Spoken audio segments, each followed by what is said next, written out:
ಇವತ್ತು ಪ್ರಥಮ ಭಾಷೆ ಕನ್ನಡದಲ್ಲಿ ಮೋಸ್ಟ್ ಇಂಪಾರ್ಟೆಂಟ್ ಆಗಿರ್ತಕ್ಕಂಥ ಒಂದಂಕದ ಗದ್ಯ ಭಾಗದ ಪ್ರಶ್ನೋತ್ತರಗಳನ್ನು ನೋಡೋಣ. ಇದೇ ತರಹದ ಎಲ್ಲ ವಿಷಯಗಳ ವಿಡಿಯೋಗಳಿದ್ದಾವೆ. ಒಂದು ಸಾರಿ ಹೋಗಿ SSLC ಪಾಸಿಂಗ್ ಸ್ಕೋರಿಂಗ್ ಪ್ಯಾಕೇಜ್ 2023 ಅಂತ ಒತ್ತಿದ್ರೆ ಸಾಕು, ಹಿಂದಿನ ಎಲ್ಲ ವಿಡಿಯೋಗಳನ್ನು ನೋಡ್ಬೋದು. ವಿಡಿಯೋವನ್ನು ಲೈಕ್, ಶೇರ್ ಹಾಗೂ ಸಬ್ಸ್ಕ್ರೈಬ್ ಮಾಡಲು ಮರೆಯದಿರಿ. ಸೊ ಶುರು ಮಾಡೋಣ. ಇವತ್ತಿನ ಗದ್ಯ ಭಾಗದ ಫಸ್ಟ್ ಕ್ವಶನ್ ಇತ್ತು ಪ್ರಥಮ ಭಾಷೆ ಕನ್ನಡದಲ್ಲಿ. ಶ್ರೀರಾಮನ ತಂದೆ ಹೆಸರೇನು? ಉತ್ತರ ದಶರಥ. ಶ್ರೀರಾಮನಿಗೆ ಸಮರ್ಪಿಸಲು ಶಬರಿ ಏನನ್ನು ಸಂಗ್ರಹಿಸಿದ್ದಳು? ಹೂ, ಹಣ್ಣು, ಹಂಪಲು. ಮತಂಗಾಶ್ರಮದಲ್ಲಿ ವಾಸವಿದ್ದ ತಪಸ್ವಿನಿ ಯಾರು? ಉತ್ತರ ಶಬರಿ. ರಾಮ ಲಕ್ಷ್ಮಣರಿಗೆ ಮತಂಗಾಶ್ರಮಕ್ಕೆ ಹೋಗಲು ಸೂಚಿಸಿದವರು ಯಾರು? ಧನು ಎಂಬ ಋಷಿ. ಶಬರಿ ಗೀತ ನಾಟಕದ ಕರ್ತೃ ಯಾರು? ಪೂತಿನ. ಪ್ರಶ್ನೆ 6. ಲಂಡನ್ನಿನ ರಸ್ತೆಗಳಲ್ಲಿ ನಿಲ್ಲೋದನ್ನು ತಪ್ಪಿಸಲು ಮಾಡಿರುವ ವ್ಯವಸ್ಥೆ ಏನು? ಭೂಗರ್ಭದಲ್ಲಿ ಗಾಡಿಗಳನ್ನು ಓಡಾಡುವಂತೆ ವ್ಯವಸ್ಥೆ ಮಾಡೋದು. ಲಂಡನ್ನಿನ ಪೇಟೆಯಲ್ಲಿರುವ ಸ್ಟೇಷನರಿ ಅಂಗಡಿ ಹೆಸರೇನು? ವೂಲ್ವರ್ತ್. ನೆಲ್ಸನ್ ರವರ ಮೂರ್ತಿ ಇರುವ ಸ್ಥಳದ ಹೆಸರೇನು? ಟ್ರಾಫಲ್ಗಾರ್ ಸ್ಕ್ವೇರ್ ಅಂತಕ್ಕಂಥದ್ದು. ಪ್ರಶ್ನೆ 9. ವೆಸ್ಟ್ ಮಿನಿಸ್ಟರ್ ಅಬೆ ಯಾರ ಸ್ಮಾರಕವಾಗಿದೆ? ಎಸ್. ದಿವಂಗತರಾದ ಸಂತರ ಸಾರ್ವಭೌಮರ ಕವಿ ಪುಂಗರವರ ಸ್ಮಾರಕವಾಗಿದೆ. 10. ಆಂಗ್ಲ ಸಾಮ್ರಾಜ್ಯದ ವೈಭವ ಕಂಡು ಬರುವ ಓಣಿ ಯಾವುದು? Charing cross. 11. ಹಿತವಚನವು ಮನಸ್ಸಿನ ಕೊಳೆಯನ್ನು ಹೇಗೆ ತೊಳೆಯುತ್ತದೆ? ಎಸ್.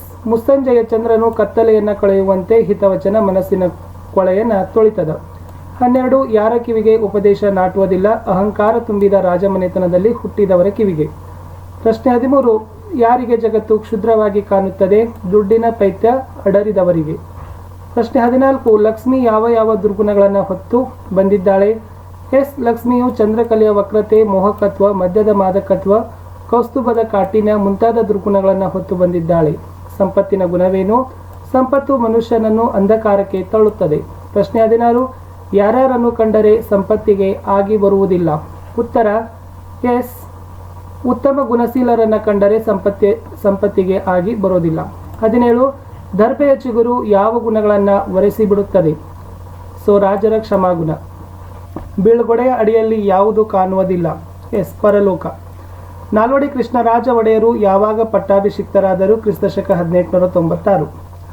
ನಾಲ್ವಡಿ ಕೃಷ್ಣರಾಜ ಒಡೆಯರು ಯಾವುದಕ್ಕಾಗಿ ಕಂಕಣಬದ್ಧರಾದರು? ಮೈಸೂರು ರಾಜ್ಯದ ಸರ್ವತೋಮುಖ ಅಭಿವೃದ್ಧಿಗಾಗಿ.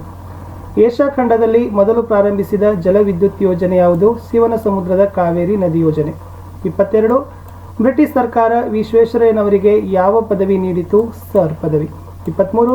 ವಿಶ್ವೇಶ್ವರಯ್ಯ ಅವರನ್ನು ದಿವಾನರಾಗಿ ನೇಮಿಸಿದವರು ಯಾರು? ನಾಲ್ವಡಿ ಕೃಷ್ಣರಾಜ ಒಡೆಯರು. ವಿಶ್ವೇಶ್ವರಯ್ಯ ಅವರ ಹುಟ್ಟುಹಬ್ಬದ ನೆನಪಿಗಾಗಿ ಯಾವ ದಿನಾಚರಣೆ ಮಾಡಲಾಗುತ್ತದೆ? ಇಂಜಿನಿಯರ್ಸ್ ದಿನಾಚರಣೆ. ಯಾವುದು ಎಂದೆಂದು ನಮ್ಮ ಆದರ್ಶವಾಗಿರಬೇಕು? ತತ್ವ.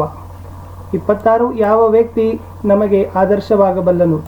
ನಮ್ಮಿಂದ ಎಂದೂ ದೂರವಾಗದಂಥ ಹಾಗೂ ಆತನಿಂದ ದೂರವಾಗದಂಥ ವ್ಯಕ್ತಿ. 27. ಗುರು ಪೂರ್ಣಿಮಾ ದಿನದಂದು ಲೇಖಕರು ಯಾರನ್ನ ಪೂಜಿಸುತ್ತಾರೆ? ಧ್ವಜವನ್ನು. ತಿಲಕರನ್ನು ಯಾವ ರೀತಿ ಚಿತ್ರಿಸಲಾಗಿತ್ತು? ಲೋಕಮಾನ್ಯ ತಿಲಕರನ್ನ ಚತುರ್ಭುಜರನ್ನಾಗಿ ಮಾಡಿ ಕೈಗಳಲ್ಲಿ ಶಂಖ, ಚಕ್ರ, ಗದೆ, ಪದ್ಮಗಳನ್ನು ಹಿಡಿದಿರುವಂತೆ ಚಿತ್ರಿಸಲಾಗಿತ್ತು. ಶಿವಚರಿತ್ರೆಯಲ್ಲಿ ಯಾವ ಉಲ್ಲೇಖ ಮಾಡಲಾಗಿದೆ? ಶಿವಚರಿತ್ರೆಯಲ್ಲಿ ಶಿವಾಜಿ ಮಹಾರಾಜರನ್ನ ಶ್ರೀಶಂಕರರ ಅವತಾರವೆಂದು ಸಮರ್ಥಿಸಲು ಒಂದು ಉಲ್ಲೇಖವನ್ನು ಸೇರಿಸಲಾಗಿದೆ. 30. ಇಂದಲ್ಲ ನಾಳೆ ಫಲ ಕೊಡುವ ಅಂಶಗಳಾವವು? ಎಸ್. ಭೂಮಿಗೆ ಬಿದ್ದ ಬೀಜ, ಎದೆಗೆ ಬಿದ್ದ ಅಕ್ಷರ. 31. ಮನೆ ಮಂಚಮ್ಮ ಯಾರು? ಗ್ರಾಮ ದೇವತೆ. 32. ಮನೆ ಮಂಚಮ್ಮ ಕತೆ ಹೇಳಿದ ಕವಿ ಯಾರು? ಉತ್ತರ ಸಿದ್ಧಲಿಂಗಯ್ಯ. 33. ಶಿವಾನುಭವ ಶಬ್ದಕೋಶ ಬರೆದವರು ಯಾರು? ಫಗು ಹಳಕಟ್ಟಿ. ವಚನಕಾರರಿಗೆ ಯಾವುದು ದೇವರಾಗಿತ್ತು? ಅವರ ಪ್ರಜ್ಞೆ. 35. ಅಶೋಕ್ ಪೈ ಅವರ ವೃತ್ತಿ ಯಾವುದು? ಮನೋವೈದ್ಯರು. ದೇವನೂರರ ಪ್ರಕಾರ ದೇವರು ಯಾರು? ಚಾವಣಿ ಇಲ್ಲದ ಗುಡಿಯಲ್ಲಿ ಕಾರುಣ್ಯ ಸಮತೆಯ ಬುದ್ಧನು ಇಟ್ಟರೆ ಅದನ್ನೇ ದೇವನೂರರು ನನ್ನ ದೇವರು ಅಂತ ಕರೆದಿದ್ದಾರೆ. ಧರ್ಮ ಎಂದು ನಮ್ಮ ಪರಂಪರೆ ಯಾವುದನ್ನು ಒಕ್ಕಣಿಸಿದೆ? ಋಣಪ್ರಜ್ಞೆಯನ್ನು ಹೊತ್ತ ಪ್ರಾಮಾಣಿಕ ವ್ಯಕ್ತಿಯು ಅದನ್ನು ತೀರಿಸಲು ಮಾಡುವ ಪ್ರಯತ್ನವನ್ನೇ ಧರ್ಮ ಎಂದು ನಮ್ಮ ಪರಂಪರೆ ಒಕ್ಕಣಿಸಿದೆ. 38. ಧರ್ಮದ ಆಚರಣೆಗಿರುವ ಪ್ರಧಾನ ಮಾರ್ಗ ಯಾವುದು? ಯಜ್ಞ. ಬಾಳು ಹಸನಾಗಬೇಕಾದರೆ ಯಾವುದನ್ನು ಮೀರಬೇಕು? ಎಸ್. ಮಾನವನು ಜಿಪುಣತನವನ್ನು ಕೆಲಮಟ್ಟಿಗಾದರೂ ಮೀರಬೇಕು. ಯಜ್ಞ ಎಂಬ ಶಬ್ದಕ್ಕೆ ಏನೇನು ಅರ್ಥ ಸ್ವಾರಸ್ಯಗಳಿವೆ? ಯಜ್ಞ ಎಂಬ ಶಬ್ದಕ್ಕೆ ದೇವತಾರಾಧನೆ, ಒಟ್ಟು ಸೇರುವಿಕೆ, ಹಂಚಿಕೊಂಡು ಬಾಳುವಿಕೆ, ತ್ಯಾಗ ಮಾಡುವಿಕೆ ಎನ್ನುವ ಅರ್ಥ ಸ್ವಾರಸ್ಯಕರವಾಗಿದೆ. ಪ್ರಶ್ನೆ 41. ಅನ್ನದ ವಿಷಯದಲ್ಲಿ ವೇದ ಏನು ಹೇಳಿದೆ? ಉತ್ತರ ಅನ್ನದ ವಿಷಯದಲ್ಲಿ ವೇದವು ಮನುಷ್ಯ ಅನ್ನಗತ ಪ್ರಾಣಃ ಎಂದು ಹೇಳಿದೆ. 42 ಪುರುಷಾರ್ಥ ಎಂದರೆ ಏನೆಂದು ಲೇಖಕರ ಅಭಿಪ್ರಾಯ. ಉತ್ತರ: ಪುರುಷಾರ್ಥ ಎಂದರೆ ತನ್ನನ್ನು ತಾನು ಅರಿಯುವ ಬಗೆ ಎನ್ನುವುದು ಲೇಖಕರ ಅಭಿಪ್ರಾಯವಾಗಿದೆ. 43 ಆಚಾರವು ಯಾವುದಕ್ಕೆ ಸಂಬಂಧಿಸಿದೆ. ಉತ್ತರ: ಆಚಾರವು ಮಾನವನ ಒಳಗುಣ ಶಿಸ್ತಿಗೆ ಸಂಬಂಧಿಸಿದೆ. 44 ಯಾವುದು ಸ್ವಧರ್ಮ ಎಂದು ಲೇಖಕರು ಹೇಳುತ್ತಾರೆ.